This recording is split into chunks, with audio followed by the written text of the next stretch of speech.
What you just said is one of the most insanely idiotic things I have ever heard. At no point in your rambling, incoherent response were you even close to anything that could be considered a rational thought. Everyone in this room is now dumber for having listened to it.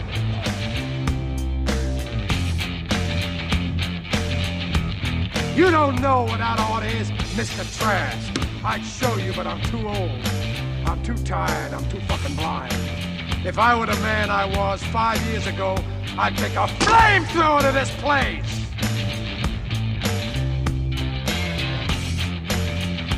Do you understand the words that are coming out of my mouth? You want answers? I think I'm entitled. You want answers? I want the truth! You can't handle the truth! We've said it once, we've said it before, we've said it a million times. The truth shall always set you free. This is Tim, let's get off my lawn. The mad ramblings of a Gen Xer. Oh, we're getting closer to the election. You can hear, I can hear the 60 minutes stopwatch ticking in my head. Tick, tick, tick, tick, tick. Boom! Where will this election go? Who is going to be the next president? Are we going to be underneath a communist regime? Are we going to... I love that because you always see the posts. In a couple days, I'm going to know whether I can afford groceries or if I'm going to go into World War III. And we're going to talk about that, I think, on Friday. Not World War III, but I've been kind of going through some things with China and Taiwan. And I've been talking to a couple people who have some knowledge about this situation and gave me some good insight about what the China's thought process might be with the difference between a Kamala Harris regime and a Donald Trump regime. Listen, right now, the left is just freaking bonkers. I mean, they've gone nuts about Donald Trump winning. I love that this is the View, which we always love the View, where Whoopi says that Trump's going to break up interracial marriages and deport the woman, but put the white guy, the husband, with somebody else. All of you. Talking about you, it's us. He's not going to, say, oh, you're with a white guy, I'm going to keep you from being deported. No, he's going to deport you and put the white guy with someone else. The man is out there. When did he ever say this? I must have missed this. I've seen a lot of his rallies. I've seen a lot of his things on TV. I've never once seen him say he's going to do this. It's lunacy at its finest. Now, Whoopi Goldberg has always been a little bit somewhere over the crazy rainbow. She's always been there. But to come out, I mean, they are becoming so unhinged about potentially losing that the rhetoric has been dialed up to, like they say in Spinal Tap, but these got to 11. We have dialed the rhetoric up to 11. We wonder why people are taking shots at the former president, trying attempted assassination attempts, because of the fact that they treat him and vilify him like he's the Antichrist. I don't get it. And these are supposed to be the people that are going to be, the ones that are going to save America. They are going to keep us on this righteous path and make sure that everything's taken care of. They've gone fucking bonkers. And all they have to talk about is, we have this joyful feeling. We are going to be different. We are not going back. So we're not going to go back to the 3.5, almost 4 years that you created. We are not going to go back to the high inflation which you created. We're not going to go back to energy prices, shoot through the roof that you created. We're not going to go. You want me to vote for you to fix the problems that you created. That's just garbage. Talking about how Joe Biden thinks about us. But that's what you want us to do. That's what you want us to think. It's crazy. It's crazyville. And I love it to this point over and over again. We've always talked about it. We are the party of democracy. This is what we're going to do. We are going to save the nation. He is going to destroy everyone. Okay. I love this though, because there was this just happened today. I got to listen to this. This is funny. This is This is Kamala Harris at a rally in Pittsburgh, PA. Harrisburg, PA says, dozens of protesters yelled out the slogans, Kamala supports genocide, blood on your hands, and F you. Right now, I am speaking. Let me say something. We are 6 days out of an election. We are 6 days away from an election. Right now. I swear to God, she's drunk. If she's not drunk, I don't know what the hell's wrong with this crazy woman. But getting back to the fact about how they're going to save democracy. Kamala Harris and her administration, which is going to be the Biden administration, which is going to be the Obama administration, they're going to save democracy. Let's talk about how they're going to save democracy. First, they're going to limit your First Amendment rights. That seems like a good plan. They are going to limit your freedom of speech on the internet. They are ones that are going to be the guardians of hate speech, guardians of what they deem to be untruthful. They are going to work closely with the likes of Meta and Zuckerberg, which they already did, and they are going to limit your ability to say things that they deem not to be correct. They are going to, it reminds me of Planet of the Apes. They are going to be guardians of the faith, and you're just going to have to deal with it. They are going to probably try to go back and like they did before under Biden and have their person that's going to be in charge of all the internet and all speech on the internet. And that woman was a fucking loon. And they think that's going to be a good plan. But they know this. In any banana republic, in any dictatorship, the first thing you do is control the media. They already have the print media. They already have the regular terrestrial media, and now they're looking to go after what we refer to as the social media. They already have Meta and Facebook in their pocket. They're going to try to control Instagram by banning it because of China. And then they tried to go after Twitter, but of course Elon purchased it and is now X. But here's the problem. Now they're just going after Elon Musk, which is crazy to me. You have a guy that is building rockets. You have a guy that's advancing the space program that we killed. But we're going to limit anyone's speech that they do. And now again, it's not what is deemed by us as being inaccurate or what is hate speech, because that's the thing about the First Amendment. It protects all speech, even the speech that makes you uncomfortable. You can't go, we've said it before, you can't go into a crowded movie theater and yell fire, because to me that's not your First Amendment, right? But you have to have the ability to have differences of opinions. They want to control that narrative. They've talked about this.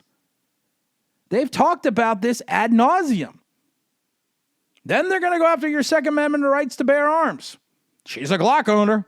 I still love that interview. Kamala Harris, what kind of gun do you own? Well, I own a Glock.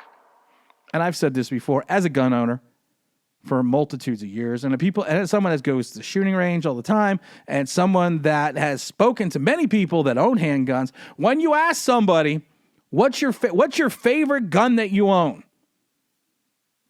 I can tell you right now, if you're a person who actually actively fires your firearm, cleans your firearm, understands how to break down your weapon, you don't sit there and go, my favorite gun is a Glock. No, you will sit there and go, hey, Tim, my favorite gun, it's the Glock 19. It's a 6 Sauer P226. It's the Springfield 1911. You don't just say, well, I own a Glock. That's the bullshit way to get out of it because of the fact you're not really a gun owner. But she's talked about gun confiscation. She's talked about that. She ran on that platform for years, but all of a sudden now she's a gun owner. She was in law enforcement because she was the prosecutor in San Francisco. She was like fucking Batman. She was riding around in the prosecutor mobile, going out there and fighting crime. You didn't know that? I'm Batman. She was fucking Batman. Or maybe she was fucking Batman, because from what I keep hearing and what everyone tells us, I like what Judge Willie Brown said. You know what Kamala used to do? She couldn't get away. She just hiked up her skirt. Hey-oh. But she's Batman. But she's already talked about gun confiscation. She's already talked about a national registry. She's always talked about these things that they need to do to keep you safe by taking the firearms out of your hands, because we all know law-abiding criminals will not go out and get a handgun illegally. They can have guns to protect her. They can have guns to protect senators and anyone else, but you are and their family, but you don't have that right. No. Then she's talked about this before, and Joe Biden's going to continue with the green new fake. Gas-powered vehicles. Those suckers are going to be gone in 10 years, according to her.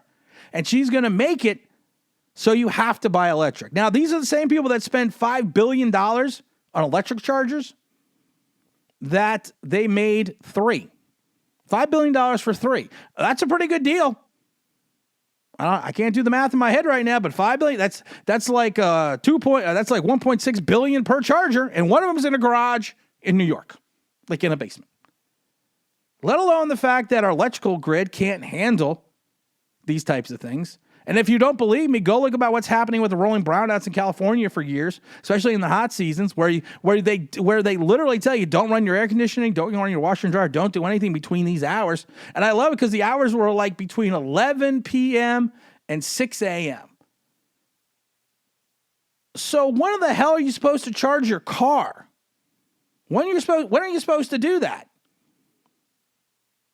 Our electrical grid, our infrastructure is not ready for this. Maybe in 30, 40 years, but to force people to buy electric and to force people to buy cars that they can't afford. That's why I just laugh with the truckers union. A big rig can cost you anywhere between $90,000 to $150,000. A electrical semi costs you anywhere between $500,000 and above. And I forget how many batteries they have, but these batteries weigh like 8,000 pounds. And the problem is with these batteries, they are so heavy, they limit the range of the vehicle, of the truck itself. When you have a semi and you have 2 tanks, one on each side, and you fill those tanks, as you go, the weight of the vehicle lessens, which then puts less stress on the road and allows you to go further. With these electrical trucks, you may now only be able to drive 6 hours a day, and you have these 16,000 pounds on our roads, on our infrastructure, that can't support the weight of these vehicles. Now, let alone the fact that the truckers can't afford $500,000 for a rig. So now you have these batteries that weigh 16,000 pounds. You are limiting your ability to then go from place to place and deliver goods and services on time because they are going to push a green agenda that we are not ready for. But don't worry, they're all for liberty and justice for all, even though they're the ones that don't really come up with anything in reference to what they're going to do plan-wise. It's just the fact that you can't vote for Donald Trump. Then we've talked about eliminating the filibuster. Kamala Harris is all for this, taking out the filibuster so they can ram through an abortion agenda, a national abortion agenda. Listen, if you want to have an abortion, that's not my business. It's really not. That's your business. And you have to make your peace with God with that. It's not for me to decide. But I shouldn't have to pay for it. You should not have taxpayer-funded abortions. I believe the same thing with birth control. I should not be responsible. Women are always like, well, you shouldn't be responsible for my body. It's my body. It's my choice. Okay, then the fact that if that's the case, since I'm a taxpayer, I shouldn't have to be responsible for paying for your birth control. Because it's your body, your choice. Go out and afford the $23 a month and fucking do that. But they're going to eliminate the filibuster so they can push through their agenda that does not have that. I mean, it's you know, you have the likes of people that stood strong against eliminating the filibuster. You really have. And Joe Manchin is gone. But you got Cinnabon is still there. Cinnabon. I'll call her Cinnabon. But you're going to reach a point where they may have the votes one day to eliminate the filibuster, which is then going to just drive this nation to such a far left turn that we may never recover. But don't worry, they're going to do it for all the right reasons. Now let's go to the fact that you have some liberals, because they're all for truth and justice and democracy, because Trump is a threat against democracy, talking about either eliminating the Supreme Court or packing the Supreme Court were more justices to make it more even or give them a liberal advantage. So everything our founding fathers worked towards, all that the founding fathers, what they did is everything they outlined in the Constitution, they want to destroy because they're about democracy. Think about that fact. Think about that for a fact. The people that are saying they're about democracy want to take away your rights. And we've learned with COVID that it's easy to take away certain Americans' rights because they want to give up the power to the government, because they don't want to make these choices. That's like people are like, I'm going to vote for Tim Walz because he's the father I've always wanted. If that's the father you've always wanted, then you're a fucking nut job, and maybe you do need to get some government psychiatric care. Because the guy's a nut. He had the police in his state, and I find it funny, I just said police state, drive around and shoot people with paint guns that were on their porches during COVID. That is something, you want to talk about Nazi-esque? That is extremely Nazi-esque. I'm going to shoot him with paint guns to get him back in the house. This guy's a loon, but they're all for fairness and democracy. And then we talk about the fact that they want to have their millionaire. We've talked about this. The billionaires have to pay their fair share. Their fair share they have to pay. We mentioned this a couple of weeks ago. There are literally 851 millionaires in the United States. And they have more than $1 million. Well, that's $1 billion, Dr. Evil. But there's 851. They make up 46% of the current tax revenue in this country. A little over 50% of the people in this country, or the families in this country, don't pay any income tax. Don't pay any income tax whatsoever. So the other 54% what happens is that falls on the middle class to make up the rest. But you have 850 people paying for almost entirely, almost 50% of the tax revenue in this country, and then you have another 51% that don't pay anything. And that's what we refer to as paying their fair share. In an equal system of democracy, everyone should pay something. Everyone should chip in. You shouldn't have people that work that pay zero and then have people, just because they're better off than you, pay more so those other people can live better. They talk about, Kamala Harris and Tim Walz, talk about how the American dream is no longer a tangible thing. It's no longer reachable. You caused the problem. You caused the issues, Kamala. You overheated the economy with the American Rescue Act. You lied about what was in the Inflation Reduction Act, which actually raised inflation and it just added to the deficit because it was all part of the Green New Deal. You created the inflation issue. You created the supply chain issue. You created the fact that people can't afford homes. You created the interest rates on mortgages. You created the gas prices because you decided we don't need to drill anymore, or we don't need to explore for energy anymore, and we should be energy independent. We should be energy dependent on places like Venezuela. You created this, but for some unknown reason, we have to let you fix it, even though you have no idea what you're doing or have zero plan, because everyone, all they said is her ideas are just going to add trillions of dollars onto the deficit that we can't even figure out how to pay. We are right now paying more in interest on our debt than we are bringing in through taxes. Think about that. And this was I've said it before, you have had in the last 16 years, 12 years controlled by the Democrats. The 4 years of prosperity that we had was under Donald Trump. You can love him, you can hate him, you could say he's an asshole because he's arrogant and all this and that, but you are prosperous. You could afford, my mortgage rate under Trump was 2.5%. You could get a zero interest car loan. Banks were not giving out money, but banks were lending money. There was not this huge debt, this crushing credit card debt. And that's what I love when people sit there and say, I just can't vote for Trump. I have to vote for Kamala because she's the better choice because she's about joy. Is joy going to pay your fucking bills? Is joy going to do that? No.